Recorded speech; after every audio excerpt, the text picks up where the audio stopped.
What's up, y'all? It's KB, and just like you, I love movies.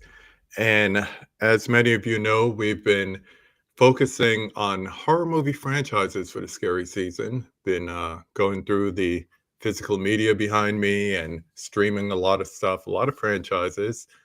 I went through Scream, VHS, Hellraiser, some of Saw, some of Friday the 13th. And tonight we focus on my favorite Final Girl with the ladies from Final Girls podcast. We have Sarah and Kelly. How are you tonight, Hi. ladies? Good. How are you doing, KB? It's So nice being good. here. Thanks for having us. Yeah. I was trying to remember, first of all, welcome, but I was trying to remember exactly when I came across the podcast. And I think I was just, podcast hopping, and I'm always looking for new movie ones, especially new horror ones. And when I saw the title, I was like, oh yeah, that's my lane. That's my lane. The focus on my favorite trope, which is Final Girl, and the just listening to some of your episodes, the things that you focus on. It's not just, oh, she's cool, she's a badass, she's this. It's like you really get into it. And with your backgrounds, you can really do that. So I was like, oh, I know exactly who I want for the last episode before Halloween. Well, we are honored. Thank you. Yes. We're so honored, so flattered. And I got my Freddy shirt because there's hardly any Nancy Yes. shirts out there. Oh, So. I got my own props. Nice. Oh, I have Nice. one too. I didn't So do get it I. out. Okay. I didn't Should have take brought it my out. yeah. Yeah, That was the one time. I'm gonna take it off now, but it was fine. She represented, and Yes. it's good, especially if it's real knives. Be careful. It's not. It's okay. So tell everyone about the podcast and all the details and so forth. Yeah, totally. So the podcast is out, just jumping in front of Kelly here. Our No, podcast, we've been going since January, and it's been really, really fun. We cover a final girl per episode. So we pick one final girl and we kind of talk about her arc and her place in the genre history and what we learned from her, and just nerd out over fun escape scenes and all the things. We started it. I got the idea to do this because I was driving home from seeing Terrifier 3 about a year ago in theaters. And I was with my husband, and I just kept talking the entire drive home about how perfect of a final girl Sienna was. Yes, and I just kept going and going. And he was like, whoa. This would make a great podcast. Mhm. And I was like, yeah, but I've done podcasting before. And I was like, I want to co-host. And he was like, well, the only person that could do it with you is Kelly, is his sister, because she's also a scary movie fan and she's a film major. So we did a couple test runs, and we both realized we had this like really strong love for this very compelling trope of the final girl. There's just, and it's not just us. We realized there was kind of a blank space in the podcast world that people were talking about final girls, but in like very specialized context. They weren't like diving into each of these final girls. And I will give a caveat that we have a very broad definition of a final girl. So I like that. That's I what was I going was to gonna mention bring up that. next. Yeah, Yeah, I yeah. love that part of it. It's not just, and I think I was just listening to the Laurie Strode episode with my Yeah. wife because she's like, who do you have on this week? And I was like, well, I can show you now. And I brought up the YouTube. Yes. So great time to mention right off the top. If you want to follow these ladies, you can go to Final Girls Podcast on YouTube and follow along with the video version of the podcast. But I was showing it to her in all the past episodes, and we love Halloween. On Friday, we're going to watch 70 Halloween because we always do. And it's always that and something else. So that and 2, or that and 2018, or that and Trick or Treat. Maybe this year will be that and Crimson Peak because I need a little color in my life. Oh, I love that movie. I It's love so that great. one. It's so It's good. so great. Oh, I haven't So seen that one in a long I time. was I gonna gotta say watch it's same, that been a one again. while. Yeah. same. Yeah. And she was the one that mentioned, she's like, "Wow, it's, not your typical definition of a final girl because Yeah. you have people like Emerald from Nope." And I'm Mhm. like, "Yeah, you don't get that every day." And other episodes, which everyone should just go and check out for the different episodes and the different final girls. And I like the fact that you don't just go for the low-hanging fruit and get the biggies. I guess you gotta kinda We'll spread get them them out. too. Yeah, Yeah. yeah, yeah, You spread them out, yeah. yeah, because, I mean, you waited a whole 2nd season to get to Lori, so it's like, Yeah. you know, so I'm trying to think, Sydney will probably be another big one from the Scream franchise, that's probably the most She's in one. requested, Yep. Yep, it Absolutely our is. most requested. Yep, yep. and the young lady that we're speaking about tonight would Yep, probably she be one also too. is. Yeah, she She is a is. big one. Mhm. We are not alone, so I want to recognize the people in chat.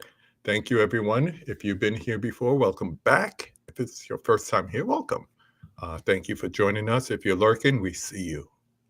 Keep I'm it lurking. reading everything in the chat as we go. Like that's thank you to the people who subbed to us. I Thank just saw that, you. Yes, yeah. And yes. yeah, nice to meet you all. Nice to Let's see meet who's you. here. We have a lot of we're small but mighty, and I Love prefer it that. that way. I don't want Oh 10,000 yeah. followers and little type of interaction. I'd rather hmm have my people that are here every time. So talking about that, we start off with Steve Moody saying, "What's up to everybody?" Saying hi.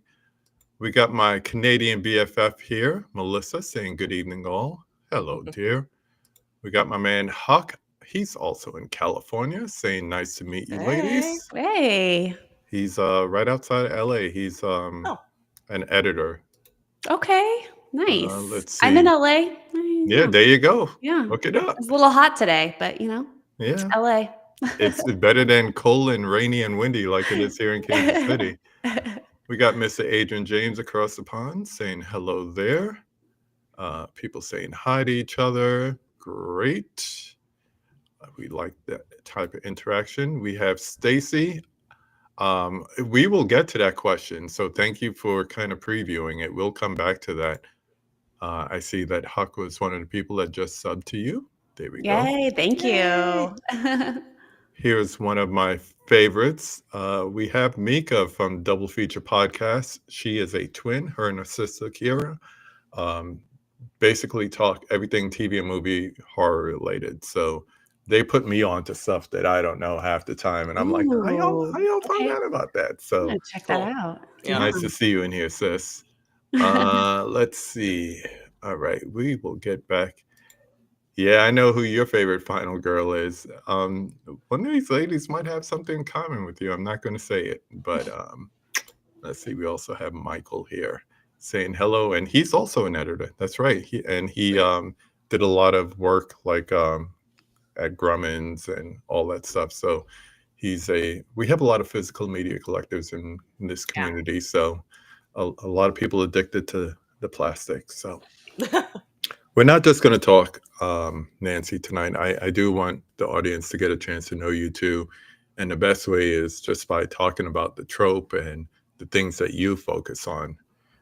So just to get started, you cover the journey of the final girl really well. And I was reminded of that listening to the Lori episode the other day.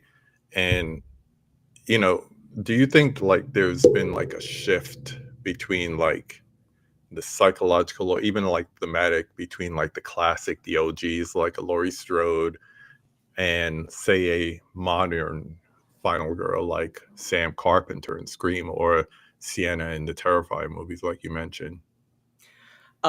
Yeah, I won't spoil one of our upcoming episodes, but Mm, we're definitely seeing a reversion of the trope like more frequently. hmm And that's really exciting. We love both types of final girls. We love the classics. We love the Avengers, as we like to say. mm, And so it's pretty cool that there are more horror movies now where the woman gets to like really fight back in extremely vicious ways, like almost hmm that would rival the killer's methods. Yeah, she like goes feral. Goes Their feral. That's final what we girl. say. The final girls are going feral, and we love it. Yeah.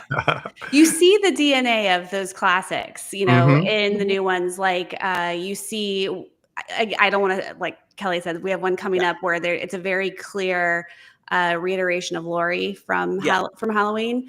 So you see these like Renaissance type final girls, but the modern ones still have this element of fighting back and just not just, enduring. And not that there's anything wrong with that, but you see in the 70s, you saw like Sally Hardesty from Texas Chainsaw. And she is a great final girl. She survives by enduring and getting away from Leatherface. Whereas you see kind of more modern, even Sam from Scream, you see the more modern final girls, they're not going to take this lying down. They're going to fight back. And that's what I really love about the final girl trope. I like that each one is so different. There's variety to the modern day final girl. As the two of you were talking, immediately I thought of Ready or Not, and then I thought of You're Next, and there's two best ones, all on our list. And it's crazy that they could all technically fall under that trope, but you have to imagine that the screenwriters and the directors are inspired by those classic OG final girls. So it's kind of like elements of it is written in, but the ladies today kind of hold their own in a different way. Well, and there are OG badasses too, like Ripley was one of the first ones. One of my favorites, one of both of our favorites for sure. And that's what Mika was talking about. Okay, right on. So you can trace the DNA back to that too. It wasn't all Laurie's back then.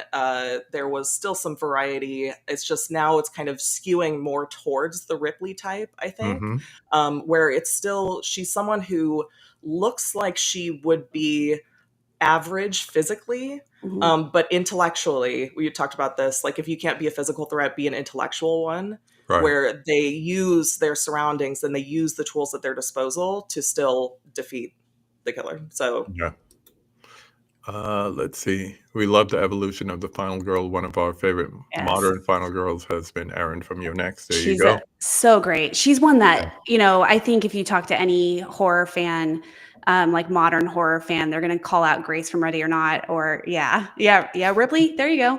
But Ripley and Grace and Erin. We also get I've heard a lot of people say Crystal from The Hunt, who we covered recently. She's a good modern. Fun. A lot of people haven't seen. More people need to see that one. So there's the evolution is fascinating, and we're finding that so many people are fascinated in it, and it's the final girl trope is. It just keeps becoming more and more relevant as we enter these new times for women, and it's just new times, reversion of times. But it's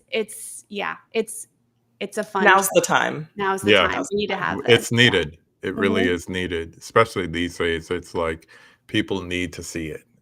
People need to see it represented in arts. So if you talking about music, you have a Sabrina Carpenter saying, I will say and do whatever I want. And not only will you like it, you will buy it. You will stream it. You will go and see my concerts, or at least you'll be curious. Get it, girl. And we're also seeing it in our characters. What did I miss? Oh, Melissa was saying that Ripley is her favorite, the ultimate badass. Yes, she is. Yes, she is. You can't see because my background is blurred and I couldn't get it to unblur. But I actually have a wall of final girls behind me. And so Ripley is one of them. I had to look for Sydney, Laurie, but then also Danny from Midsummer. Ones that some people don't consider final girls, but I really like Danny. So hey, the credits are rolling. You're still alive. Final girl.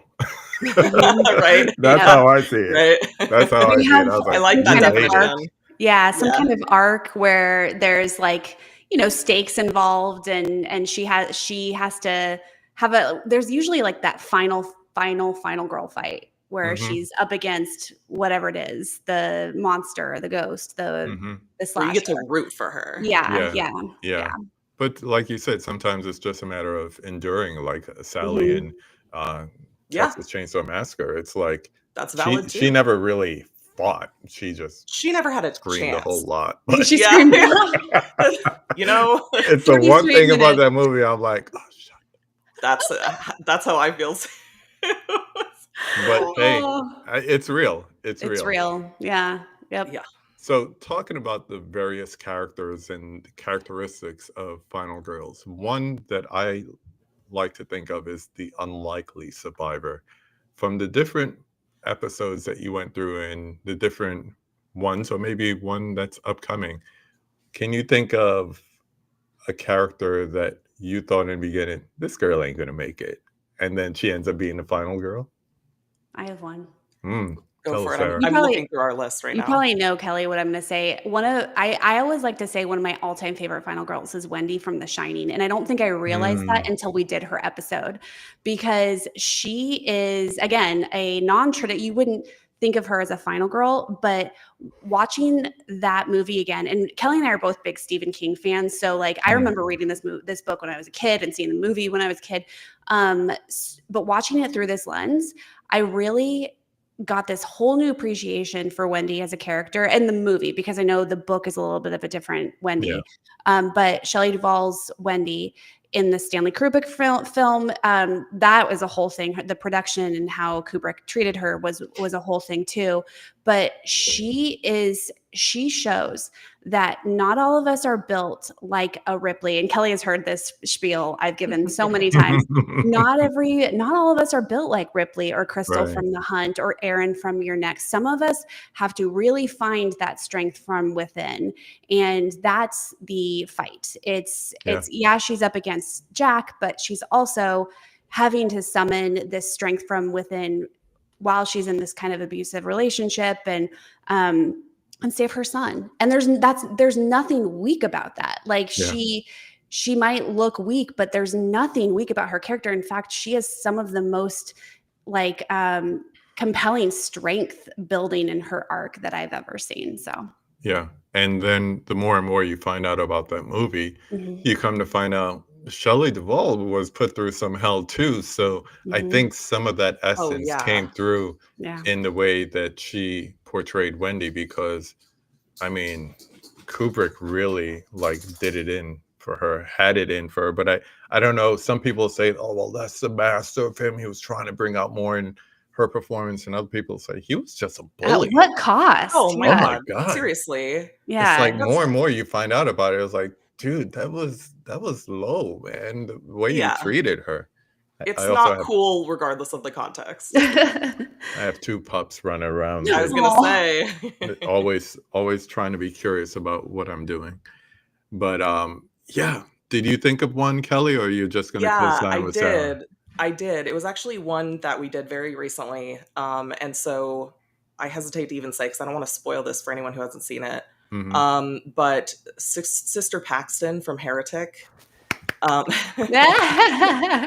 I love that movie. I oh my I God. think I've seen it 2 or 3 times in the theaters, and I streamed it twice. That's what I said too. That's one I keep coming back to. Hmm. It fascinates me. Um, Everything, the theological part Mhm. to it, it's Hugh incredible. Grant's performance, and Oh, then it's Oh, chef's we kiss. Yeah. love Hugh Grant in that movie, but and the then the my it girls, girl, like you said, Sister Paxton, yeah. that companion, everything that she's been doing recently, so good. Yeah. Mhm. Yeah. Yeah. Kelly loves Sophie Thatcher for sure. Hmm. Yeah, yeah, I do.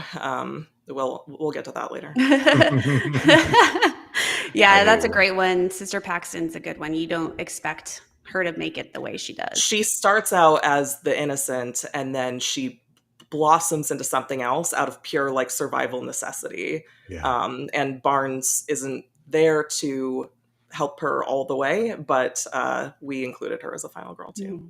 So Yeah. I mean, I saw the title. I was like, that's a good title because they both survive in a way. yeah, Keep in it a at way, that. Keep it at that. Mhm. maybe, maybe. Mika had a question, and anyone, if you have questions, go ahead and post it in the chat, as long as it's movie related and hopefully Final Girl related. But Mika wants to know, do you remember the first Final Girl who made a lasting impression on you? Great question. That's a good question. Do you have one, Kelly? Um, well, yeah. It was Dr. Ellie Sadler from Jurassic Park, who we also just did. So That's an example of what I'm talking about, like the uncommon, but I love Mhm. that. I mean, I talk endlessly about Jurassic Park, so I'm sorry if any of our Scream things are listening to this too. They're like, "Oh my God, Kelly with Jurassic Park," but It's okay. They've but also heard the Sienna story 1,000 times too. So. yeah. But no, Ellie Sadler, just because like she's such a badass, and that movie was the first movie to make an impression on it. Speaking to a later question, but Hmm. Sarah? I think it's pretty obvious for me that it was Sidney Prescott. I think just because I came of age during the '90s teen slasher renaissance, and Hmm. I Know What You Did Last Summer was the first one I saw, but I did see Scream, and I think the idea of the final girl, I didn't know what that was because I was like 12 years old, but it definitely, once I learned what that was, I was like, oh, like Sydney, because I'm a 90s kid, Right. even though Carol Clover came up with this concept in the 70s or something. yeah. Hmm. So yeah, Sydney is just your 10 out of 10 final girl. There's a reason why she's such a classic and she's everyone's favorite, so she made Yeah. the impression. Someone in the chat has a stab tattoo on their arm. Oh wow, that is Dedication. that's meta. Has a what? Dedication. Stab, Stab. like from Scream. the Scream The movie movie in the within the movie. movie. That's cool. I love that. That's cute. Let's see. Going back, Huck adds The Hunt was pretty cool. Total surprise. Yeah. Michael Yeah. wants to know, since you're big Stephen King fans, have you seen Dolores Claiborne? That's his favorite adaptation.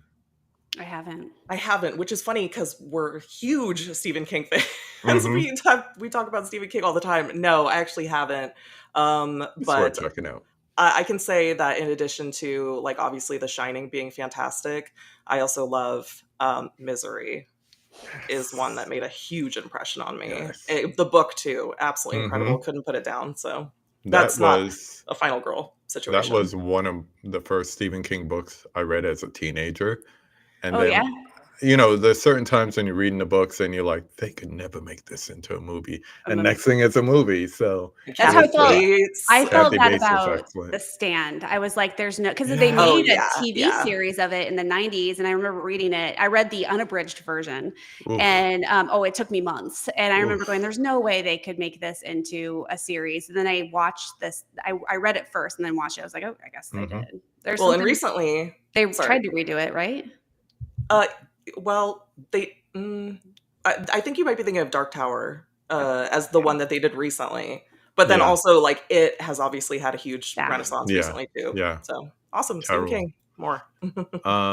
Love Wendy. She was all about the protection of her son, Mhm. and that's where she found her strength. And I think that's the thing with Final Girls. They all have different core areas where they find their strength, whether Yeah. it's, and sometimes the movies just like force feed you and like hold your hand through it. Like, listen to all these flashbacks of everything that you've seen and heard in the movie already. And it was only 25 minutes ago because it's a 90-minute movie. Mhm. But we don't need all that help. But at the same time, it's also a moment to say, well, this is where she's going to get that inner strength from. And I Yeah. love that. That's a good I point. love that. Yeah. Yes, Heretic had a Bob Ross Monopoly game. Happy birthday, Bob Ross. That's funny. Yeah, some final girls have like pure like we've talked about some of the final girls that literally their only motivation is survival, and I put Mhm. Sarah from The Descent in that category, Mm, where it is literally great like movie. she is fighting just to survive, and yes, she has like a Mhm. kid and everything. She had a kid and everything, Yeah. but she's, I mean, really, like, what else? It made it feel like, what else did she have to live for? So really, just Just getting surviving, just out. to survive. Yeah, Yeah. And that's also what motivates probably getting revenge on Mhm. fucking Mhm. Juno too. Juno. But this is why she was Sure. our first episode. So Yeah. Yeah. we had a lot Yeah. to say about her. Let me catch up on the chat and then we'll continue with the questions. We got brother Dell in the house. He has a YouTube channel as well, Dell on Hi, Movies. Del. Let's see, everyone saying hi to each other. They love the pick of Ellie Sattler. Yeah. There you go. She's a popular Love one. it. Love She's the it. best. because you don't, on the surface, you don't think of her as a final girl, I but then know. you watch it and you're like, dinosaurs are terrifying. Hello. It's a Thank creature. It's a you. creature feature. Yeah. Yeah. Thank you. Michael thinks you're around the same age. He was 12 when Scream came into theaters. There you go. 1987. 86. Dell is a big Scream fan. That's his Yeah. favorite. So yes. Yeah, he's saying Dolores Claiborne favorite movie, crime movie Yeah. isn't horror. Okay, Yeah. I'm gonna seek it out then. Yeah. Yeah, Me too. it's worth the watch. We got a long one. We touched on this a bit. What traits do you think are essential to a final girl? And I have a follow-up to that. Do they survive? Can emotional resilience count too? I think so, but I'll let you answer that. My follow-up to that is, and I think people always, especially if they're not big horror fans, I've been watching horror movies like religiously since August for my franchise challenge. What's the difference between a final girl and a scream queen? Oh, that's a really good question. Nika's question first, though, please. So I think one of the things that we talk about in terms of essential final girl traits is resourcefulness. Mm-hmm. Because a Final lot of girl time, research. yeah, final girl She research. does her final girl research in it. Yeah. Like the point of the final girl facing off with the villain is that it's not an even match. Mm-hmm. Like it's never going to be an even match, even if they were physically matched, because the villain is the one who has the upper hand from the start. Like they've been stalking, they've been killing, or whatever. And so the final girl has to come back from being essentially the underdog and to win. And so sometimes she needs to really get creative with what she uses to do that. Yeah. And I think you absolutely are correct in that she gets resourcefulness is a big part of the final girl.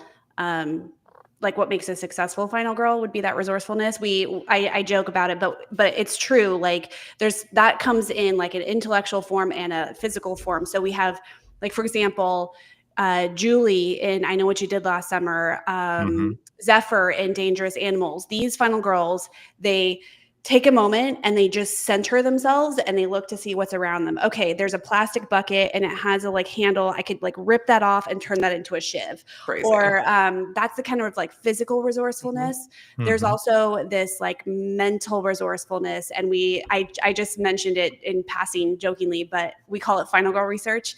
And it's when the final girl gets to this point. And often it's because people are calling her crazy. And We'll so get back to that. she's like, I'm not crazy. Like this is happening. So she does this like in-depth research where she goes to the library, or if it's modern day, she does some internet research, or she goes and visits the family members of the victims or something. She does some kind of like sleuthing. And she's resourceful there as well. So I think that's a big part. And I don't think she has to survive to the end. We talk about that. If she makes it to the end credits in some way, but dead. Yeah. we've had a few that die in like the last, like I think of at least one that dies in the last 10 seconds of the movie. I don't even want to say it because I don't want to spoil it for people. Yeah. So yeah, but she counted. Well, she had a compelling arc. She did. She went from a kind of more like passive mousy type to I'm gonna jump into this open grave and mess with this corpse. So total final girl energy. What about final girl versus scream queen? Oh yeah. Because so many of them can overlap, but what determines a scream queen? We know from just listening to you what determines a final girl. What determines a scream queen? I think the final girl has more of that arc than the scream queen does. I think my interpretation of a scream queen is Tina from Nightmare on Elm Street versus Nancy, where she's there. You don't see the motivations and you don't see the stakes as high for her. You see kind of tangentially, you see it from kind of like the periphery. But I think, obviously there's something about the storytelling and the writing from the final girl is like the main protagonist. So I think I think some of it is, just by design in terms of how the story is structured and how the trope of the final girl is structured. But that's not always the case, because we don't even know that Ellen Ripley is the final girl until halfway through Alien. So yeah, I don't know. Maybe my argument falls apart there. What do you think, Yeah. Kelly? No, that is tricky because there certainly is overlap. There's definitely characters that overlap. I mean, you could take this at a really literal level and say Sally Hardesty is a scream queen. Like, very persistent scream queen. But I honestly think that's part of it. Like, there were certain actresses coming up in these like now iconic horror films that we have the ones that are really good at being survivors, and then hopefully no one takes this the wrong way, there are some that are really good at playing the victim on screen, like where they are able to display like the immense like fear in opposition to the villain. And so I don't think that they necessarily have to even fight back. Like Sarah used the example of Tina. Tina, doesn't make it very long, and that's fine. But her death and like the context of her death is really, really memorable. And so I think there's some combination of factors there, but I'd be curious what people in the chat think, to be honest. This is one here. Michael brings up the first girl, which is kind of like the anti-final girl. And I think they're closer more to the traditional idea of a scream queen. Yeah. Immediately I think of Drew. Yeah. She's a scream queen. Yeah. Well, yeah, exactly. If you do the research, she wanted to be Sydney. She was originally cast to be Sydney, and then she was going to back out. And then they went all Janet Leigh on us. And exactly. Well, and so Janet Leigh. Janet Leigh also scream queen, right? And so I think the first, maybe the girl killed in the cold opening that like sets the tone for the whole movie. Maybe that's part of it. I'm gonna do some of my own final girl research on this after this episode. I would like that, because I'm really, now I feel like we need to have an answer for this one, because we're gonna get it a lot. I always say it. I was like, free content. You could do an episode on first girls versus final girls. Steve wanted to know, does Sarah Connor count as a final girl? Absolutely. She was kind of the only girl. She was such a badass. Yeah, definitely. I would 100%. Think so. I would think so. And I mean, Terminator has horror elements too. Like strong. I've had people say, as I'm arguing Jurassic Park is a horror movie, they're like, Terminator 2 is a horror movie. I'm like, hey man, like your definition of horror can be very subjective. And but Sarah Connor is, if you think of iconic women, like badass characters, of course you think of Ripley, you think of Sarah Connor. And, we have a category that we haven't fully explored yet, which is final-ish girls, which are ones that are like pushing further into the gray area, but ones that we would want to do maybe as extra content, like which we have planned. Trinity from The Matrix. I really, really, really want to do. So that'll be good. I always say Terminator, Alien, and of all things Megan all have something in common with the first two. You go from sci-fi horror to sci-fi action in the sequel. That's true. That's a really good point. T2, one of the best sci-fi action movies of all time. Of course, Aliens is a lot more action than the first one. That was just horror in space in the first one. Well done. Perfectly done. And then surprisingly, Megan took the same route with Megan 2.0. So it's just weird. That was surprising. You guys are bringing the questions. You're doing my job for me. I know. Way to go. Oh, amazing. It went up too fast. Here's Huck's question. Linnea Quigley in Return of the Living Dead as trash. A scream queen? Feels like one. I think she's just eye candy, honestly, in my opinion. My male opinion, she's just there as eye candy. It's been a while since I've seen it. We had a listener request for that one, so we put that on our list. Yeah. So yeah, I think so. I think, according to our listeners, she is a final girl. So yeah, go with it. Go with it. Go with it. Talking about that, thank you for your questions in the chat and comments. Keep Yeah. them coming. We're going to be transitioning to Nancy and Nightmare on Elm Street soon, but I want to talk about you ladies. One of the things that I liked listening to you primarily, and now listening and watching, is you have a very strong female resilience, and I love that. So, along those lines, I would be remiss if I didn't say the male gaze. Oh, we talk about that a lot. Yeah, Yeah. oh, I Oh know, boy, I do know, we. I know. But flip it. Mhm. Think of a movie or final girl where that male gaze has been flipped. Jennifer's Body. Yes.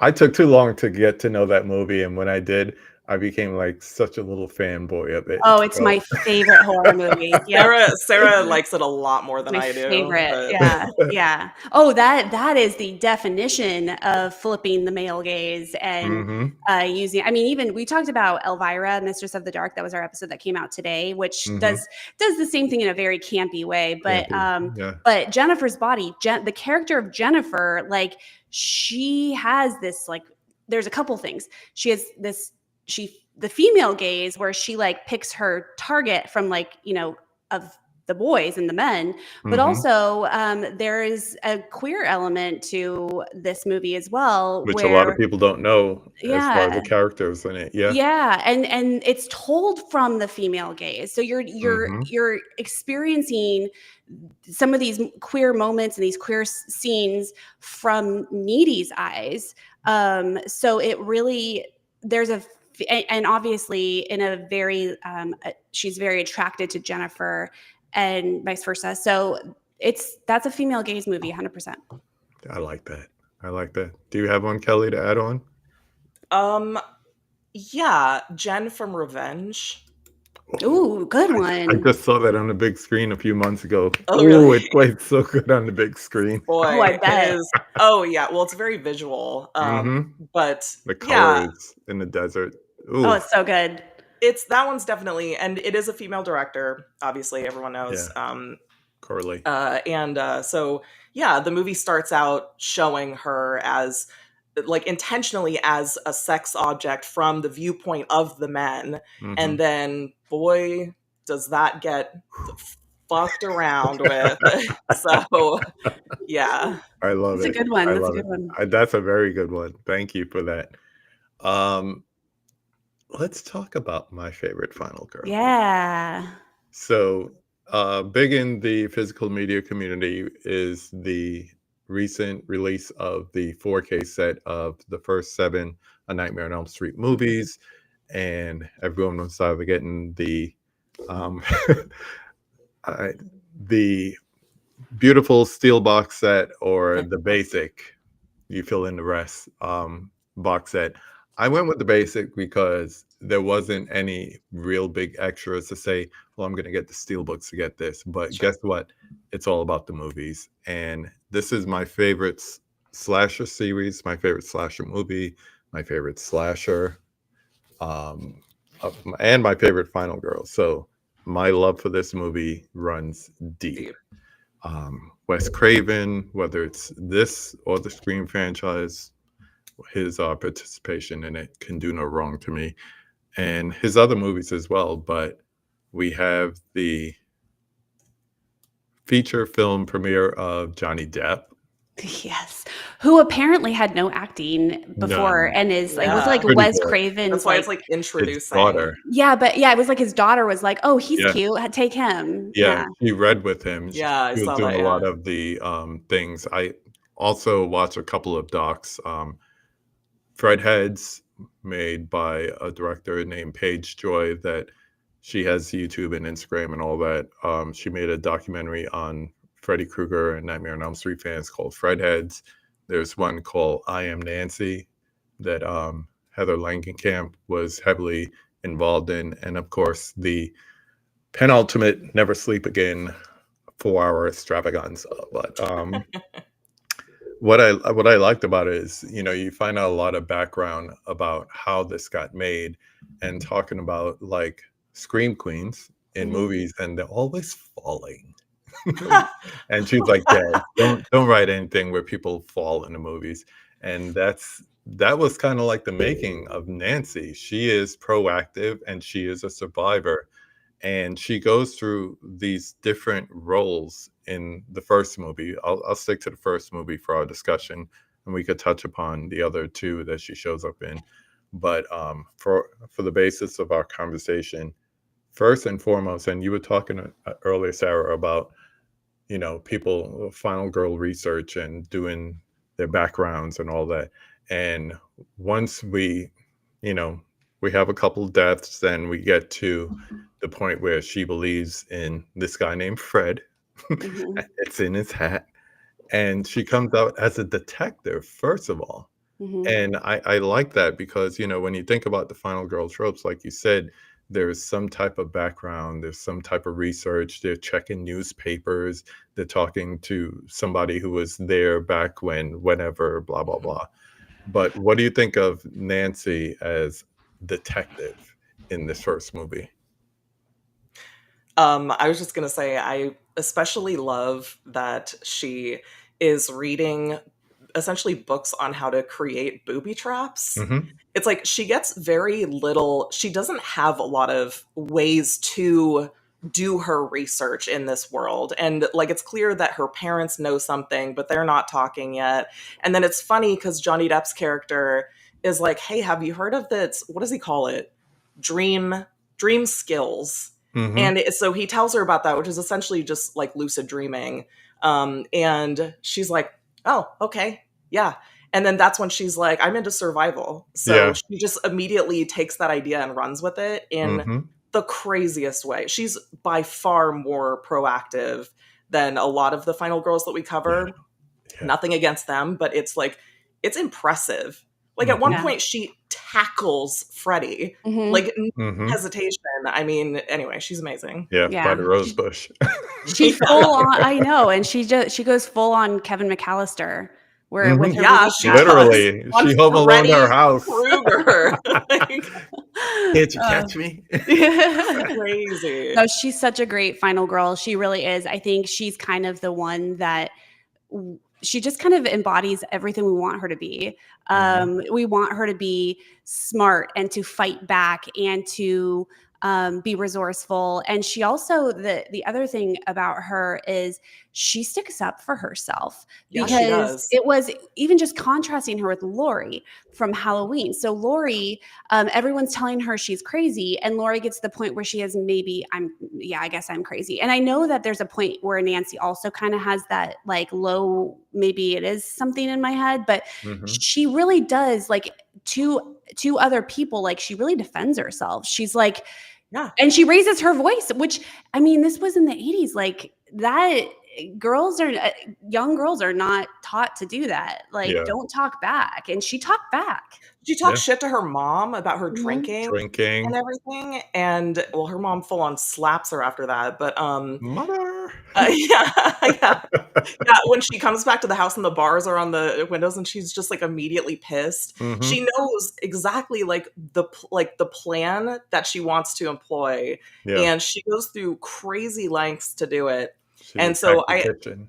I mean, piling on to what you said real quick about this in comparison to other slasher movies, villains, and final girls, this is easy. This has been one of my favorites too.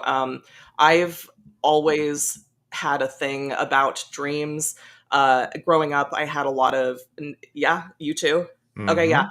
I had night terrors. I still have sleep paralysis sometimes. And so I was experimenting with lucid dreaming and that kind of thing because there was nothing scarier to me than being in my dreams and being unable to control my perceived surroundings, right? And like it being in dreams is scary because it's unpredictable. Yeah. It like things can happen that wouldn't happen in a realistic setting. Like, if you're in the movie Halloween and you're a babysitter and Michael's coming for you, Michael is very resilient. He used to get shot a bunch and everything, but she still can like run from him, hide from him, like do things to counteract his attacks. Mhm. Whereas if you're within a dream and there's a person in the dream who knows how to basically do whatever they want. It's like, what do you do against, like, I Right. genuinely, rewatching this, I genuinely found parts of it scary. And I can't say the same for some of the older Oh, it's slashers that we've been watching. terrifying. Like, Mhm. honestly, it still gave me goosebumps, like, creeped me out. And Yeah. Yeah. it's, at the same time, it's so entertaining, Mhm. like, and crazy. And I Yeah. just, incredible.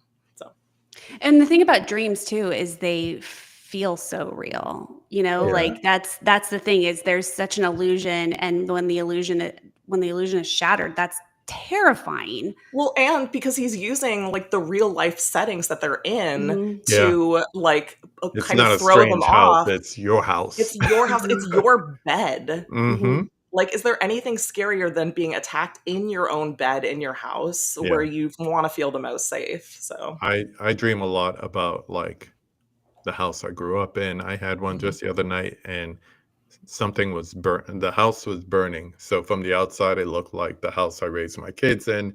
And I went inside, and my friend was helping me pack stuff in the attic. The only time I had an attic was back in New York when I was growing up. And then I went down to, she said, go and see what else you could save. So naturally, I came down here and I was in the basement, but it was in this house. So I was like literally in the transition of three different houses, That's so all in the crazy. thing. And I talk about lucid dreams. I'm to Mhm. the point where I can convince myself, you're dreaming, right? Yeah. Oh, Yeah. nice. I do that to Simply. other people in my dreams. Like, they'll argue with me. I'm like, I know this is a dream. And they're like, Mhm. "Psh, I I had know it." someone do that to me in my dream the other night, and it just made me feel safe, almost to the point, well, let it just ride. It's Yeah. whatever, Yeah. because I know it's a dream. You just reassured me it's a dream, so Yeah. I feel good. Yeah. And I know a lot of people are listening to this, and they're like, "What the hell are they talking about?" I know. I know, I've God. never done Sorry. that. And I we That's didn't even get into things interesting. like dream books and interpretations and all that stuff, Yeah. but I mean, yeah. but you have to when you're talking about Freddy Krueger, and Mhm. especially because, like, the scary thing about, one of the scary things about Freddy is you're gonna have to go to sleep Yeah, eventually. yeah. I was gonna So if, show up with coffee and, what is it, no dose or yeah, stay yeah, awake? the stay awake, yeah. Well, and the people you rely on to stay awake and like watch you while you sleep, but just Always fall fail you. asleep. Just, Always fail you. yep, Always. completely fail. No, nobody actually stays awake because Yeah. it's Yeah, like, "All right, Yeah. whatever, Jesus, we're gonna yeah, yeah, yeah, quit." yeah. I saw a question earlier. Give me a second here. Hope everyone's enjoying this conversation. Oh, Yeah, that's a good point that Kevin McAllister is came after. later. Yeah. So, yeah, So, he was Nancy he was inspired. He was ranting the inspired by house. Nancy. Yeah.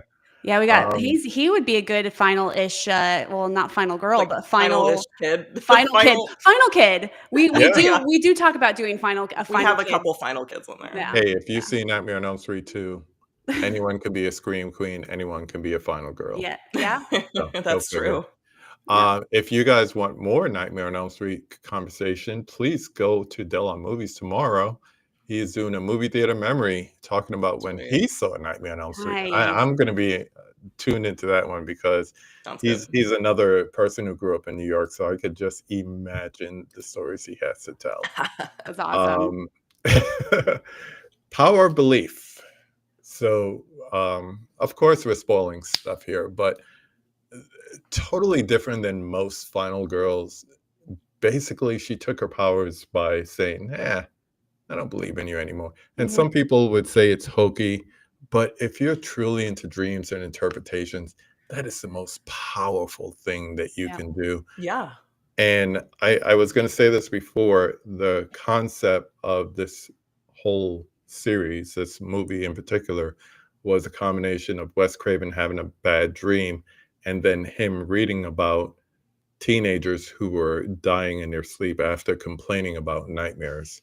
And just the combination of those two, you need to have a boogeyman. So Sure. Mhm. we get the Freddy Krueger, and it starts this franchise of final girls and scream queens and Mark Patton wherever he falls in.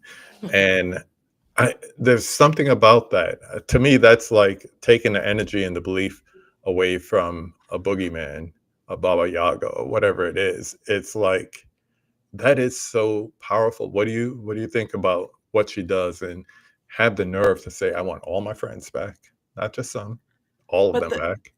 but that's the but yeah, the like conceptually it is very scary. Um but what a fucking boogeyman though. Like I just want to mention that real quick because Freddy is so unique and so Hmm. much fun, right? Like everyone has Freddy quotes that they know and things that Hmm. they remember him doing, like the phone with the tongue and stuff like that. Like he's yeah. He's he's playful in his He has a torture personality. of he has Yeah, a You don't often personality. see that. not So Jason, not Michael, no not Jason, not personality. Michael. And I have nostalgia for Jason as well. Not Michael so much. He's not really my thing, but they are very like kind of uh blank slates for you to project your fears onto, right? Yeah. But Freddy is he looks insane. He is all burned up. He Hmm. does gross things like almost like with like I said with the tongue and hand between the legs and Mhm. everything. He made his own glove with like crazy finger knives. I Hmm. mean, they just packed so much like Wes Craven just put so many elements into this character that it might have come across as like okay, like pick a lane, but instead it's so memorable. It works. Yeah. And so he's so like charismatic. Yeah. I had something to say. Actually, you mentioned Emerald from Nope earlier, Yeah. and what you were just referring to about taking the power away from this bad guy by just basically saying like I want my friends back. I'm not going to believe in you. I'm not going to give you any of my power. Makes me Hmm. think of Emerald from Nope because what Yep. we talk about with Nope, the alien fed on spectacle. And, I think when she was just like, nope, nope, not going to give you that, Yeah. that's when it doesn't have power. So Yeah. I think that's a really interesting final girl thing to do that we don't often see. I Well, was just about to say it. You don't I see was gonna that very say often. the only other like most recent, well, sort of most recent one that I can remember doing that is I guess the kids in It do that at the end to Pennywise. Okay. They're kind of like, no, we're not afraid of you. We don't believe in you. You're just a like they just turn it back around on him. Hmm. Like, To keep it off fear. yeah, exactly. And so they're like, well, you can't have that from us. Hmm. So, and then so that's really the only other current example I can remember. Yeah. Another thing that I really enjoyed about Nancy as a final girl that you end up seeing in some others, but it's more because, well, you need me to help you with this. She becomes kind of maternal surrogate to everybody around her, her boyfriend, her mother, all her friends. You don't see that trait in a lot of people unless it's like, well, you got injured, let me help you bandage up or whatever the case may be. What do you think about that mother figure element to her? I think, she's a daughter of kind of are they divorced? I think they're divorced, Yeah. right? Yeah, she's Mhm. a daughter of divorce. Hmm. And daughters does she I don't think she has siblings, right? Is she an only child? I can't remember. It's revealed later on that she had an older sibling that was Okay. one of the kids who Oh, Oh, yeah, yeah, yeah, was yeah, yeah. murdered. yeah. Yeah, yeah, yeah, yeah. Well, she gives off very and Kelly and I are both older sisters. She gives Hmm. off very much elder sister vibes to me. And even though we don't know she has a sibling yet, but you can tell she just is. She kind of maybe is that maternal just by the role she was thrust into. Maybe. Yeah. I get that vibe with her relationship with what's the guy's name? Rod? Oh Uh yeah, Oh yeah, yeah. yeah, yeah. because she would have every reason to think that he brutally murdered her friend, Hmm. and instead she's open to believing him, partly because she's had dreams too and everything, Right. but still it's a difficult story to swallow, especially since he runs from the police, and then but she's advocating for him, and Yeah. She she's kind steps in of front of the gun. I was just about to say she almost got shot. exactly. And yeah, I was like, that wasn't a good idea. But No. and then she tries to save him essentially, and warn him about what's Mhm. coming, even Mhm. as he's in his jail cell. And so I liked that as soon as she kind of is starting to figure out what's going on, she's she's out there actively trying to rescue the people in her life. Yeah. And so I respect that. Yeah. Literally keep them alive. Famous Yeah. Mhm. line. Whatever you Mhm. Yeah. do, Yeah. Yeah. don't fall asleep. Yep. It's crazy. I had it up on the screen before. Dell added that, she goes full mother figure in part That's 3, right. That's That's true. which, That's I true. mean, she's older. She is, even though she's quote unquote some grad student hotshot, she feels responsible for these kids, and Mhm. almost like feels like their powers and how they can utilize them to help each other. For a lot of people, Dream Warriors is their favorite movie more Yeah. than the first one. Yeah. I've heard We that were too. It's we were fun. talking about the different elements of Freddy. He also has a voice and doesn't cover his face, which, Yeah. a faceless killer, quote unquote, can be anybody. Mhm. But, someone who just keeps coming after you and you know what they look like, Mhm. sometimes that's even more terrifying. Totally. Uh, Um, Ironically, he does wear, like, other people's faces sometimes. yeah, For, yeah, like, brief a little moments. bit of Leatherface in there. I Yeah, I saw, totally, yeah, yeah, yeah, Leatherface, yeah. yeah, Come yeah. to me, come to Freddy. There's horror is so meta where it just, it's very self-aware and it also just Hmm. pays homage to the greats that come before it. And I love that about this genre. Yeah. Mika adds that Nancy's character is all about resilience. She involves that into the protector Yep. role. And we see that in Dream Warriors. But in New Nightmare, it's a little bit different because that's where the meta Yeah, starts. To me, speaking that of is meta, Scream before Scream. that's Because, fair. Oh, you know, oh. to borrow one of your expressions that I've heard you say more than twice on the podcast, New Nightmare walks so Scream can run. That's Sarah's line. Yes. And it's true because you have Wes Craven. Basically, this is when he got his money because I think he was paid like 15 or 75 grand for the first one, and then he got residuals and back pay, which, wow, who gives people that these days? Yeah. And then from that, you come up with Scream a few years later. But what do you think about the whole meta narrative in New Nightmare and how Heather has to return to Nancy to find her strength as a character versus just an actress? I always love meta Me scenarios too. in movie. Yeah. It's just a fun thing, right? It's like sometimes we talk about movies that aren't very self-aware. Hmm. Sometimes it feels like those are deliberately not giving you what you want and kind of treating you like intellectually you can't they're just like kind of babying you in a way that I Hmm. don't like. And when something is meta, it's just openly acknowledging, just kind of like hanging a lantern on the concepts and the characters, and just kind of opening it up in a way that I think is really fun. Hmm. So I like that a lot. Yeah, I agree. No notes. Agree. I like that.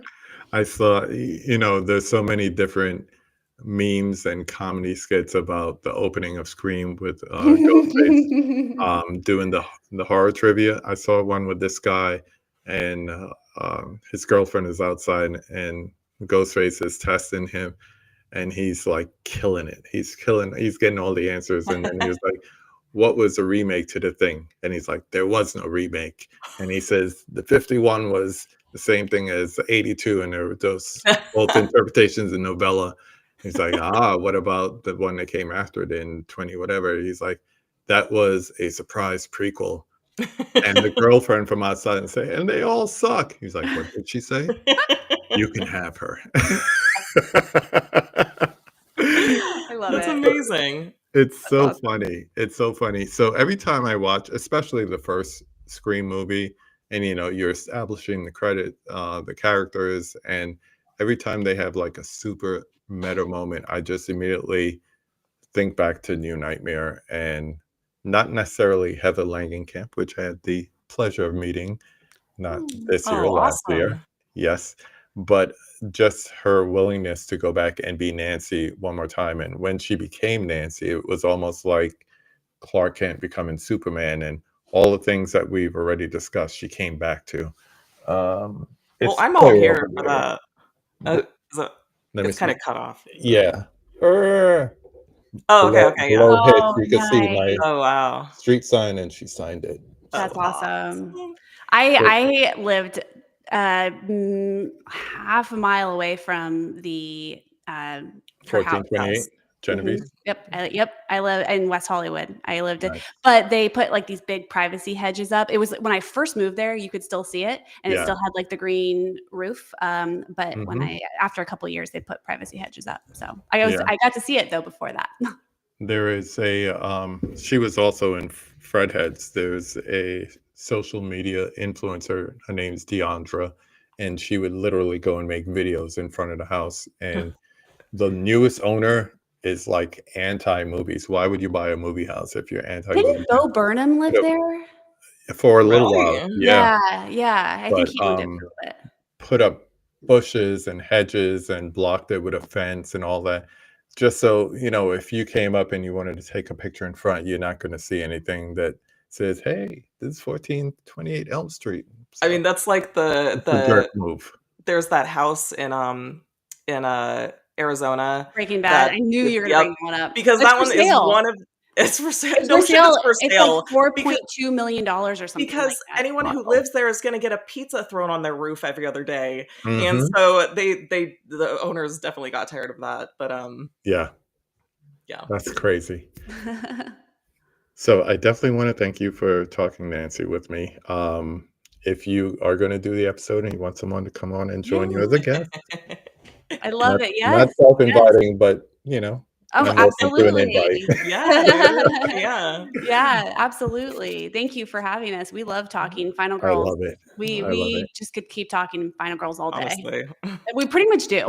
It's yeah, I was gonna say, outside of work, this is our job. This is our job. Yeah. And we love it. Okay. But now I'm going to bring up my favorite part of having a new guest on. And I just realized I don't have it for the pop-up. I'll add it in post. The 5 takes, the 5 questions that we ask every guest who come on the conversation. At the end, we're going to start like we always do. Who wants to go first? Sarah. All right. Number 1, what was the movie that made you fall in love with? Well, what was the film that made you fall in love with the movies? Clueless. Tell us about it. I have seen that movie more than I've seen any movie. It's my comfort movie. I know every word backwards and forwards. Every time it's on, I'll stop and watch it. And I think, I was a Valley girl, girl in the 90s. So that one fell in love. I was like, oh, this is really fun. This is I could watch lots of stuff like this. And I've been a rom-com girl ever since, and a horror. Love it. Love it. Yeah, it's funny how the genre that everyone was like, "Oh, you're a horror fan. You must really just be into dark shit." And it's like, no, I like Oh, good rom-com. Anything. I love musicals. I I'm mean, I'm seriously. up there watching TCM at 2 o'clock Yeah. in the morning. Yeah, A exactly. good film noir. I'm all over the place. Yeah. How about you, Kelly? I mean, I've said it before and I hinted at it earlier, but the first movie I remember seeing in the movie theater, which was Jurassic Park. And it's just because I was a humongous dinosaur nerd as a kid, kind of still am. and Mhm. and it just it's Spielberg, right? Yeah. Like whatever you think of him as a person, he's a phenomenal filmmaker, and that movie feels like you're watching real things happening. And as someone who dearly wished that dinosaurs were not extinct during my lifetime, maybe I'd regret that, but it was like seeing them alive, Yeah. and that blew my mind. I love And it. even though I was a big scaredy cat as a kid, I wasn't scared. I was just all about it. You were too. Mhm. But Oh, this one, it believe me, didn't scare me. I just there's a shark named Bruce that Yes. we had a love-hate affair for decades. So I That's am over fair. that, but I love yes, that. I'm with it. I was like, I could show you my Jurassic Park, but it's basic. And then I have Clueless, both on 4K. So there you go. Nice. Yes. Um, Hey. we'll ping pong between for the second question between the two of you. So number 2, Oh, name gosh. 5 of your favorite movies. Little Miss Sunshine. Why? Oh, weird. I just love it. I love There's Steve one Carell. scene that I love in it, but yeah, What's the scene? What's the scene? the beauty pageant. Like Oh, the it's the beauty pageant? performance, right? Yeah. Yeah. I love every scene in that movie. I love Toni Collette. I love Steve Carell. I love Alan Arkin. I love hmm Greg Kinnear. I mean, it's 10 out of 10. It's great ensemble cast. Yep. Great ensemble cast. Kelly? That was not what I expected to I hear. know, But right? You're learning things about each other tonight. I love it. I will piggyback on that one with another movie that has sunshine in the title, which is Eternal Sunshine of the Knew Spotless you were going Mind. to say that one. I fucking love that. You like it too? There are I people fucking love that get that movie. movie, and there's people that don't so get that good. movie. And if you don't get that movie, you've never loved someone that you wanted to get. Exactly. If you've been in love, you fully resonate with the emotions that movie rides and like Mhm. instills in you. And then they're doing it at the same time as presenting all this really beautiful, surreal imagery. And you have Kate Winslet and you have Jim Carrey. And I've seen that movie probably 20 times and it affects me very deeply every Mhm. time. So Michael says Little Miss Sunshine, very funny. And Huck just saw your Elvira tattoo. He's a big Oh. Elvira fan. Oh, good. Yeah, she's the Awesome. best. Along those lines, another film that I say you either get it because you've been through it or you don't get it. In the Mood for Love. If you ever seen that, I haven't Wong seen Kar-wai, that. Japanese No. movie. no. Two people whose spouses are cheating on them, and they start hanging out together, and they develop a little thing. If you ever seen Oh. Everything Everywhere All at Once, Yeah. the part where she's like, it looks like it's super blurry, and she's like meeting the man and all that. That's a homage to In the Mood for Love. That's Number the 2. Shania Twain story. Uh-huh. What happened to Shania Twain? Yeah. Yeah. What's your second one, Sarah? Lost in Translation. Another good one. Love that one. That one's just such a vibe. I've never been to Tokyo, but it's the reason why I want to go to Tokyo. Yeah, it's visually stimulating, and it's a screenplay that not a lot of people can mess with. Oh, it's Not 10 a out lot of of people 10. can mess with, for sure. Another comfort movie, yeah. Yeah. You know what's funny about that one is Anna Faris in that movie plays a character named Kelly. She's not a main character; she's like a fringe character. But she mentions that she's working on a movie with Keanu, and that's like the big thing I remember about that movie because I've always had a huge crush on Keanu. Who doesn't, right? And I was like, her name's Kelly, and she's working with Keanu. It's my dream. So. Did you see Good Fortune yet? No, I haven't, but I really want my to. gosh. He really is want to. absolutely adorable in that movie. Oh, I need to see it. I keep seeing billboards for it, and it looks adorable. Yeah, it is. It really is. Next one, Sarah. The Craft. Oh. Wait, I didn't get my second one. Oh, I don't know why. Do your second one. What's your second one? Oh, my bad. Sorry, my bad. it's because I went off on hers. You went. It sounded piano, like I'm just talking too much. Is what the problem is. No, never too much. Go. Because the only reason I remembered is because I was like, okay, I'll do a location-based one then, which is in Bruges. You're gonna say that one? Yes. Yeah, Dark I know. comedy. Yes. Oh my gosh, it's Martin so McConaughey. fantastic. That movie inspired me to go to Bruges, and it is my favorite place. It is so charming in the ways that they make fun of in the movie. And Colin Farrell and Brendan Gleeson give some of the most incredible performances I have ever seen in that movie. Well, and Ray Fiennes as well. And I think it's a perfect movie from start to finish. It's hilarious. It is dark.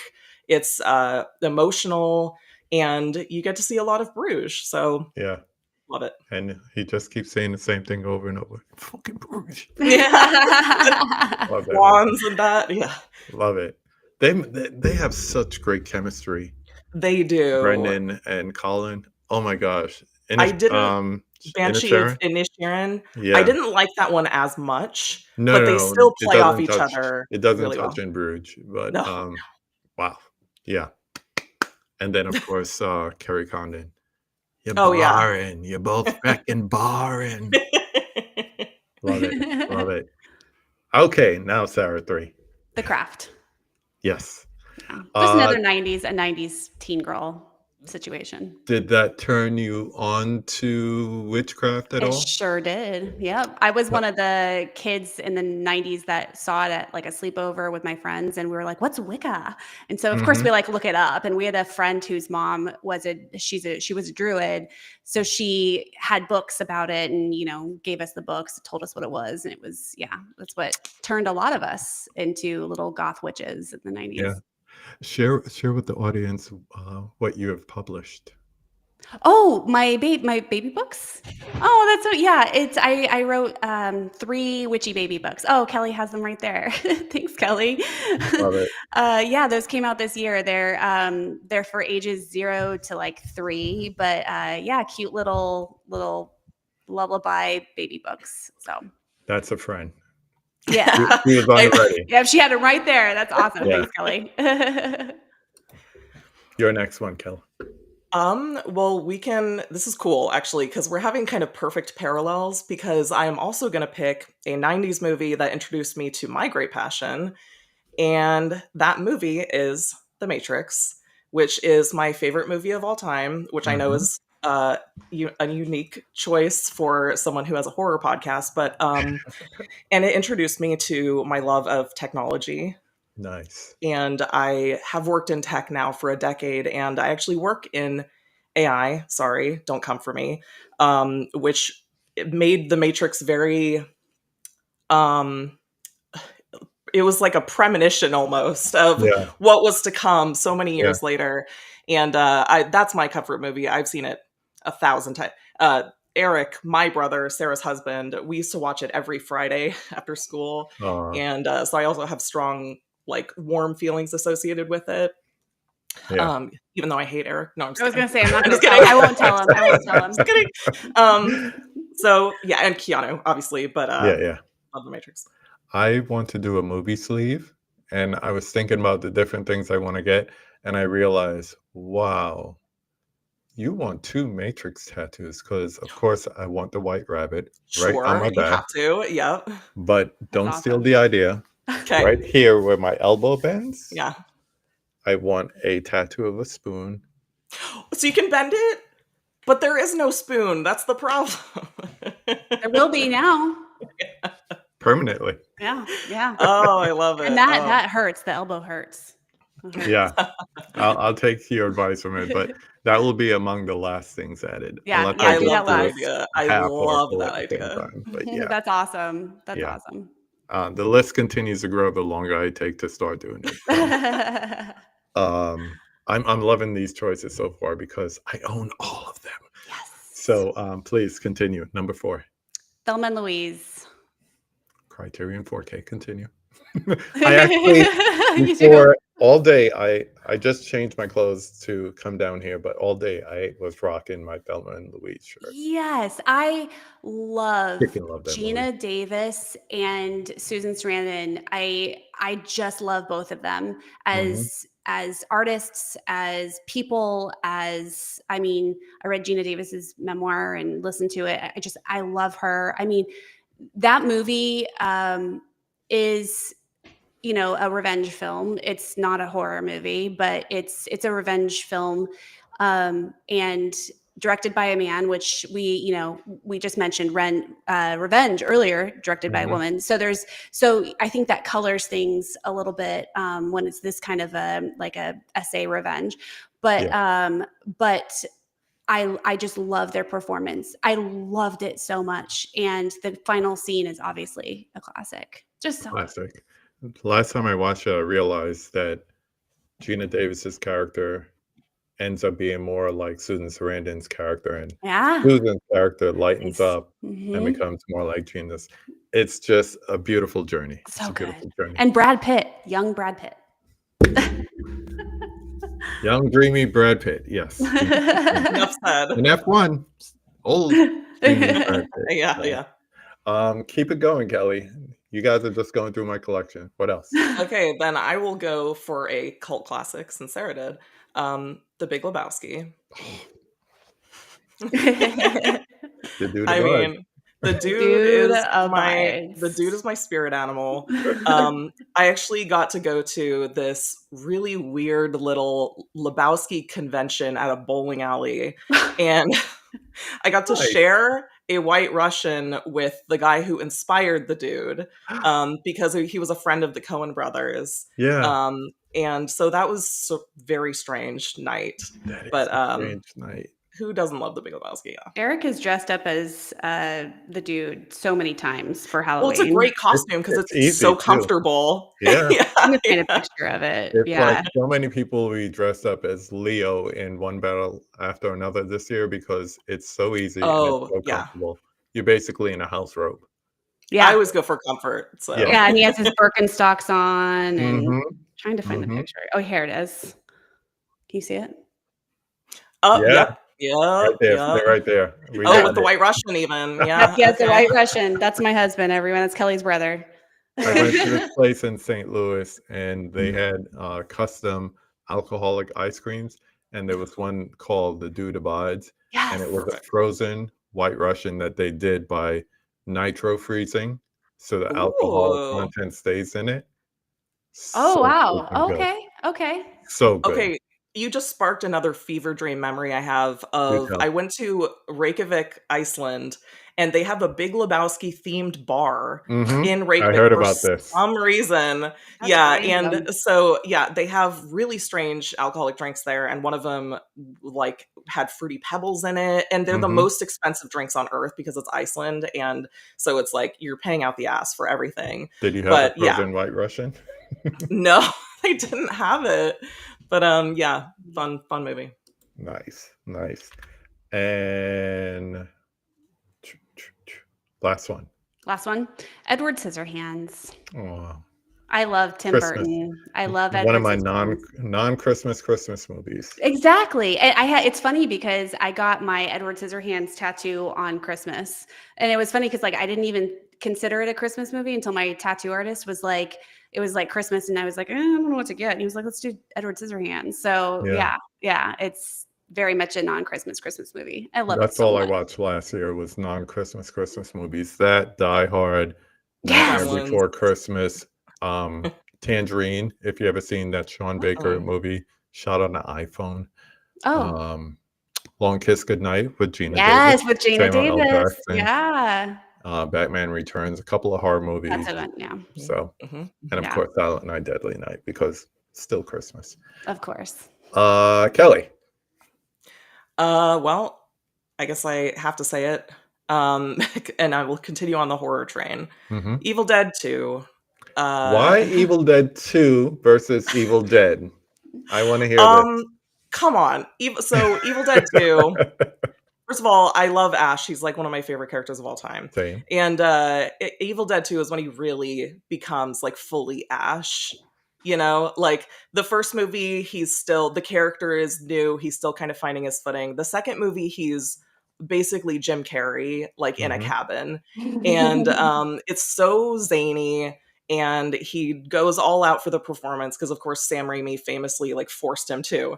And it's just, I watch it all the time. I got to meet Bruce a couple of times, and one Nice. time I asked him if he would do the crazy laugh because it's my favorite scene when all Mhm. the house items are laughing with and at him, and Mhm. he said, "I'm not your performing monkey," which is such a Bruce thing to say. And then he Mhm. gave me $1, and I still have the dollar.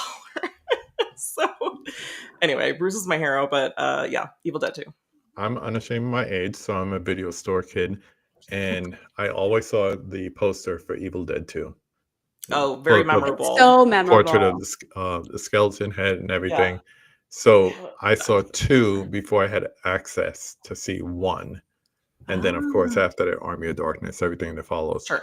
So I would come home from school and watch 2 religiously. Oh. So 2 is more nostalgic for me. And when people say, well, 2 is just a remake of 1, I'm like, you are not watching the same movie as me. Mhm. First, it's like, yeah, but it's well, that's complicated. I won't get into it. I could get on that soapbox, but I mean, you don't have to see number 1 to see number Mm-mm. 2. Mm-mm. Number 2 essentially recaps number 1 and then goes off the Goes deep off. end.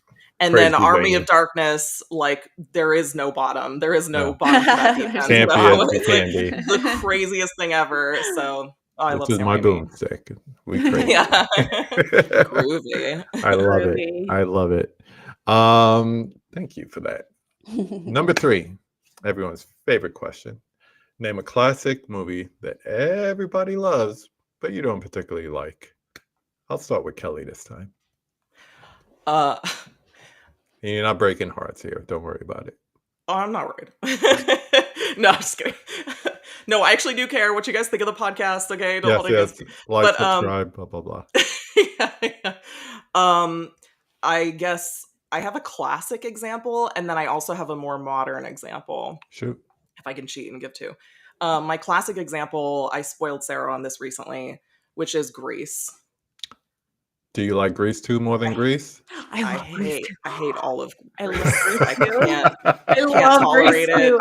too. Kelly, but Oh, Kelly, where's maybe Allie? I have a friend named Allie who keeps trying to convince me that to like Grease 2, and I'm like, I try. Kelly, I think you need to see Grease too because it's so campy. But You just want her singing reproduction. Yeah, reproduction.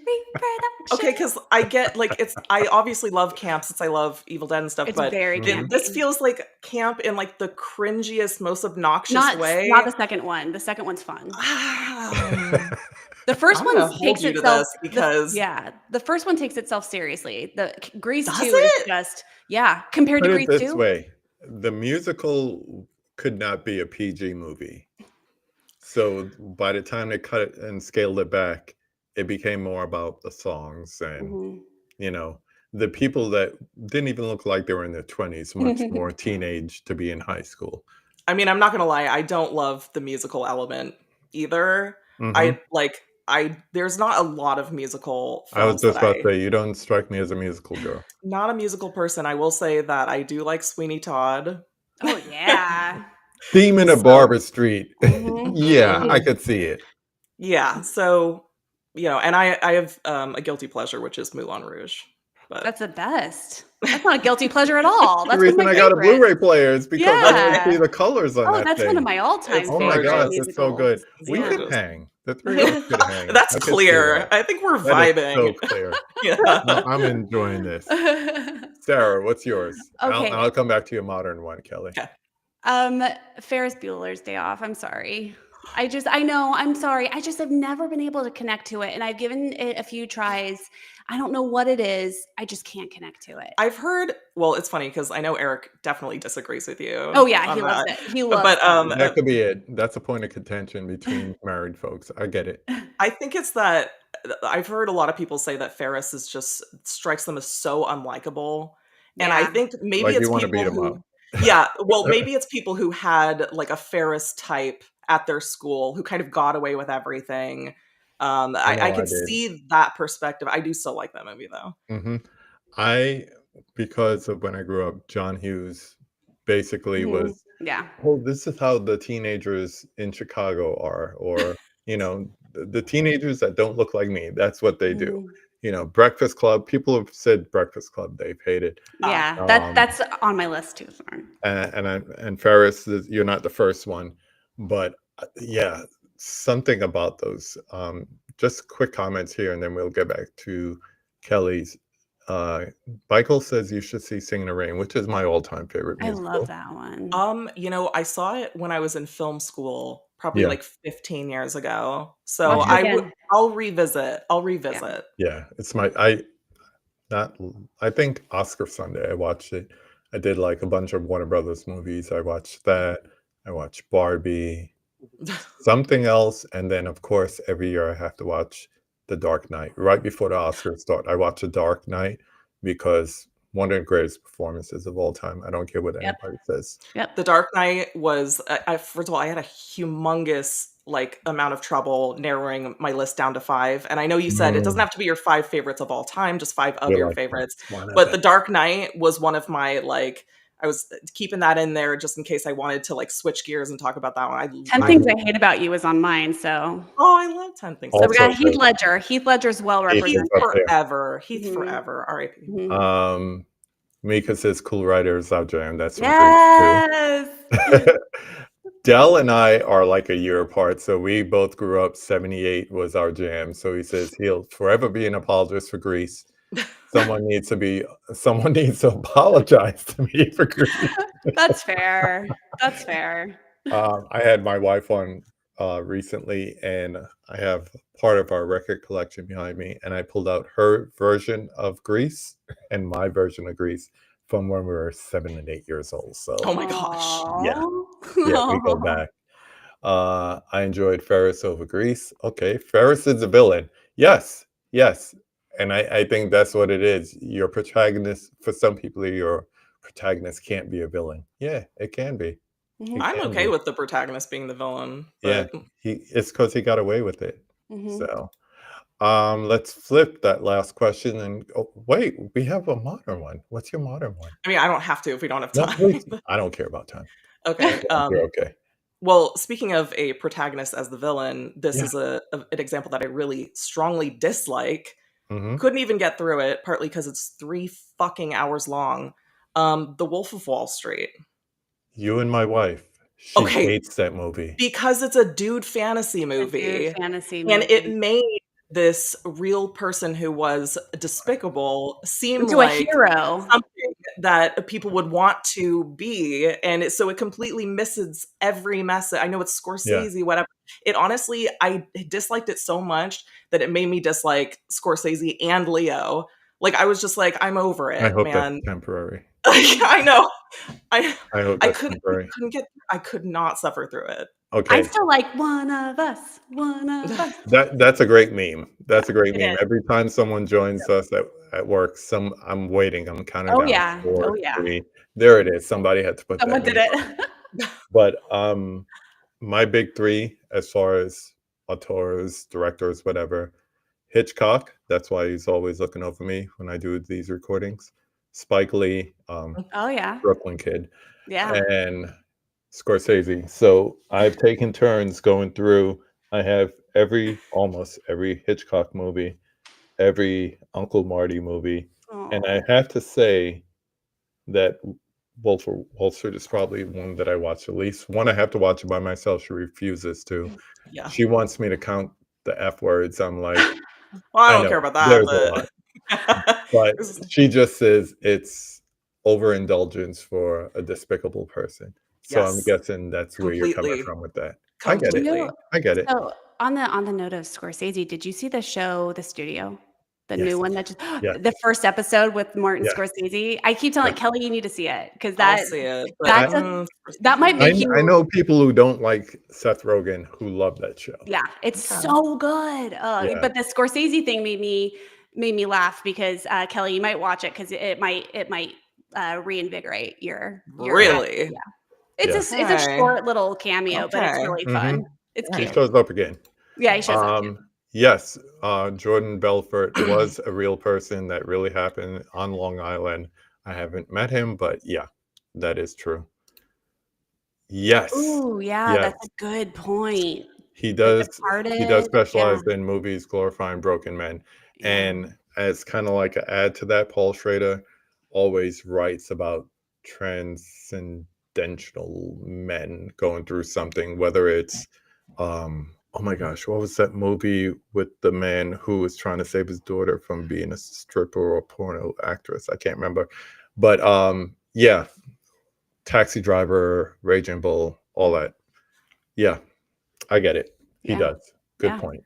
Good point, my man. Good point. All right, number 4. Name a critically hated movie that you love. You're a horror fan, so I know you got one. Twilight. Sorry. I love Twilight. I read all the books. I love all the movies. I know that makes me a bad vampire fan, but It's back there. oh good. Okay. They're In a so steelbook fun. set. Yes, The yes. movies more than the books, because the movies are from the feminine perspective that I Mhm. cannot identify with. Even as much as I lean into being a feminist, I cannot deal with an entire chapter of what you're thinking. Yeah. That's very And fair. no words are said, no dialogue, just all Fair. internal dialogue. Fair. I'm like, I You can't can't relate to go it, there. yeah. My mind doesn't know. Yeah. And teenage girl on top of that? No, Totally fair. no. I How about love the you, Ken? Twilight movies. I could give a million horror responses, especially as a huge fan of the Saw franchise. What's your But favorite? no, I can't. Bad I question. honestly can't pick a favorite, but I'm going to give a non-horror example because it's the movie I've had to go to bat for the most over the course of my life, and it is The Matrix Revolutions, which is number 3. Wait, Number 3, what's number 4? Resurrections. Resurrection. Okay. Uh, Nerd. I know. It will. Hey, huge Matrix nerd, huge Yeah. like Matrix sequel apologist. Okay, Yeah. and like the Matrix Revolutions. At the time that the Matrix sequels came out, everyone was so hard on them. And if you go back and honestly rewatch 2 and 3, those are fucking fun ass movies. Number 2 really holds up. Number 3 is weaker, but honestly, it's still fun, and I They will try to still. over-explain it for me, and I think it lost. And this is something specifically for you, actually both of you, because I know you're into subtext, Sarah, but as a film grad student, you know that people can watch a movie at a surface level and walk away and say, "Oh, that was fun." And you're like, "But what about this? And what about that?" Because you're looking at a deeper level of the movie. So not all of us watch a movie on a topical Mhm, level. mhm, mhm. So many people left that movie and say, "That wasn't fun like the first one." And they got progressively worse because they're just up here. They're, you know, Joe Yeah, Normal, just right, looking at it, action scenes, they want more bullet time, blah, blah, blah. right, right. So they're not gonna get it with the third one especially. I Yeah. actually I enjoyed the fourth one for what it was. It was a little bit of a, Well, the you fourth know, a one's tip kind of of the cap. meta. Yeah, it was meta. It was a tip of the cap. It was showing off what modern day CGI graphics could do as opposed to, Yeah. something 20 years plus before. Mhm. Um, but it just wasn't enough story. I want Yeah, like yeah, meat and potatoes kind of story, and it was kind of yeah, like cotton candy. yeah. So it was fun, but it wasn't fun enough to last. I think and there's nothing wrong with someone who watches movies at just a pure like surface level. That's fine. Some people like my mom, like she's if she watches a movie it's just to like turn off her brain for a little bit. Yeah. Um I hope she doesn't watch this, but um no offense. She's just not a movie person. Yeah. But me, I'm someone who likes to really deeply think through things. And I think that if you're a surface level watcher, the Matrix franchise is not for you. Mm-mm. The It doesn't Matrix is, but not the the Matrix franchise. right. Like there is a lot of subtext, there is a lot of very heavy philosophizing in it, which I love. And so it doesn't neatly tie things up, and it's a bit messy with its lore, but Mhm. I love movies that really stress your brain out in a way where you think about it days later. Sarah and I talk about this a lot. Like, I'm a huge David Lynch fan. You know, I like the weird shit. I like the stuff that doesn't lay it out nicely for you. Like, We I could hang. want to figure it out, We you could know? hang. Do you have a Okay, all favorite right. do you have a favorite Lynch? And don't tell me Oz because No. okay. I mean, well, first of all, my favorite Lynch content is Twin Peaks. Obviously, best thing I'm ever. still going through it. I just got Really, all of them and the movies, it's so wonderful. but I'm still going Um, through it. it's so great. But my favorite Lynch movie is Mulholland Drive because I saw it when I was in college, and I always tell the story. And I was like, I finished it, and I was like, what the fuck? And then Mhm. so I went and got a spiral notebook, and I took pages and pages and pages of notes, and I was like, I'm gonna solve it. No, Like you I'm gonna don't. solve, and you can't solve it. You have to Mm-mm. interpret it. And And you have to be happy with that interpretation of exactly, your version of the movie. That is exactly. like a puzzle that has a piece missing, but you see the piece, you just can't fit it into the puzzle. It gives you a lot of pieces, and then at the end Mhm. you realize, oh, I think this might be 60 different puzzles. Like, and so you're never gonna come away with a coherent like puzzle box image. Yeah, But that's too much for most people, I have to say. yeah, it's work. Like it's mental work. Mhm. So Oh, yeah. I yeah, we could hang. We could definitely the 3 of us, we could definitely hang. hell yeah. What are you saying here, Michael? I like the twisty movies if it adds up, not if it's a guessing game. Lynch is a guessing game. But the thing is, before he puts pen to paper or, hits his action, there is some type of flow. And I think his movies are the true interpretation of movie as art, Oh because yeah. art Oh, is all up to the individual as Interpretation. interpretation. So it's, we're so used to linear beginning, Mhm. rise in action, climax, denouement, whatever. Yeah. You ain't getting that in a Lynch film. You're getting I'm a so lot sorry. of other yeah, it Yeah, breaks like film convention. yeah. But I mean, I also just dearly love, we've talked about this before too, ambiguous endings. And so movies where maybe it does seem like it adds up until the very last moment. Hi puppy. Hi puppy. little baby. So I think this example is fine to spoil because I'm sure everyone's seen this by now. Inception Yes. is what has one of my favorite endings, where Yeah. you just see the totem still spinning.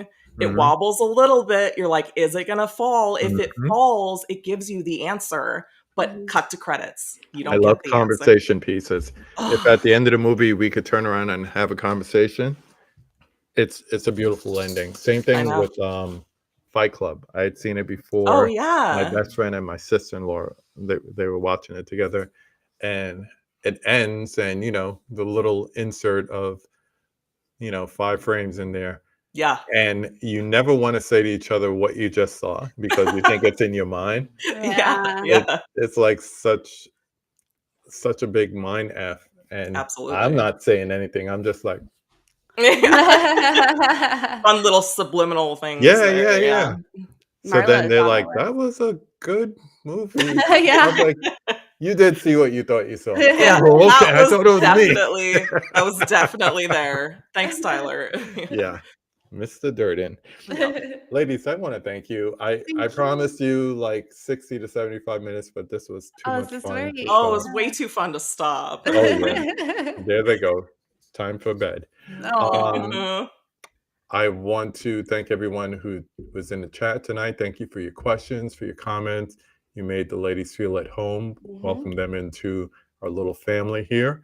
Um, those of you catching on the replay, please leave a like, subscribe to them. Them first, always them first. Their information's in the description. You can find them at YouTube on Final Girls Podcast. Now that their podcast episodes are live, well, not live, but video, I We're should good. say, Yeah. not live. Life is Um, scary sometimes. hey, you know what? You hit a milestone or something, go live. Yeah. It's fun. It's Yeah. fun. Yeah. And, TV, there's nothing like it. So as we land the plane, we get to number 5. Now that you've been on the conversation, who would you like to see me have a conversation with on this channel? Are you talking like other horror content creators? Anyone that is attainable. Please don't say John Carpenter or anything like that. I know Damn it. you're in LA, but Cross that off. maybe you could get to him. I cannot. Just someone attainable that you think would enjoy being on the conversation. We have we have a couple friends that have some really fun podcasts. Mhm. Our friends Nick and Yurdi from Dead Man's Mike and Toxic Icon would be fun.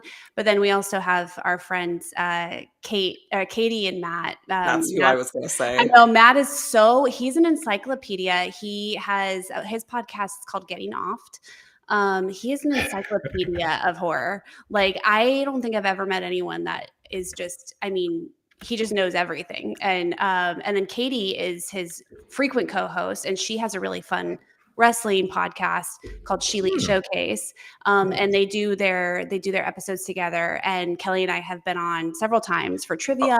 And We've been on like 6 or 7 times. Like, it's Mhm. just a lot of fun to talk to really them. fun, So really fun people. that Yeah, was going to be my recommendation too.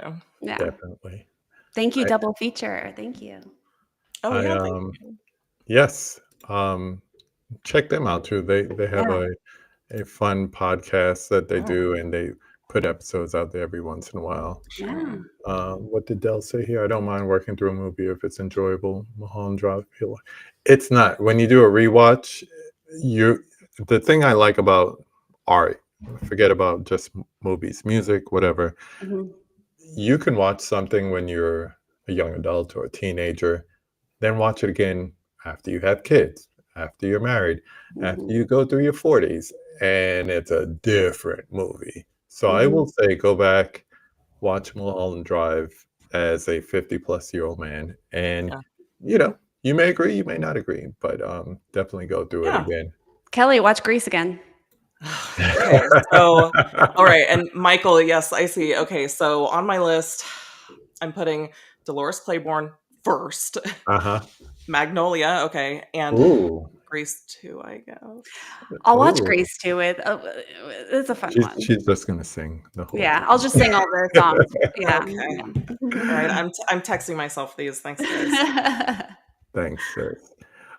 Yes, so once again, thank you for coming Thank on. you. Thank you for having us. Oh, We yeah, this love was a this. blast. Yeah, we'll definitely have you for Nancy. One of Nancy, probably the third. Do you like the third one? Is that a good one? Yeah, we Okay. we could definitely do Nancy as the, total maternal figure, Yeah, yeah. not necessarily a final girl, but, sometimes you don't make it to the end. Hang out for a few minutes after I do this outro. I I'm supposed to be on Movie AV Impulse on Halloween night, so, definitely come and check out his new podcast, and, I might take a break from doing conversations because I got stuff to catch up on. I've been doing horror, like I said, since the end of August. So I got to finish the Tarantino marathon with my daughter. Oh, I'm still going through the Saw movies again, and yes. I'm doing the Jason movies. I said, "Oh, I'll wait till summer." I can't wait till summer. Eh, I got Baghead Jason's waiting for me. I can't wait till summer. Baghead Chase. Still my favorite. I'm a big Part 3 fan. Besides the Yeah, soundtrack is killer. yeah. Um, yeah, I have movies. I have a ton of new movies that came in, Criterion's, everything. So I'll be back sometime. Maybe not next week, but I will be. So until then, these ladies will agree with me. Go watch a movie. It's a beautiful thing to do. Movies. Go watch a movie with Yeah. a great Watch the final girl. movie. Yep. If you haven't seen it, go watch Ready or Not. Great movie. But Yes. we'll be back soon enough. Have a good night, everyone. Bye. Thank you. Bye.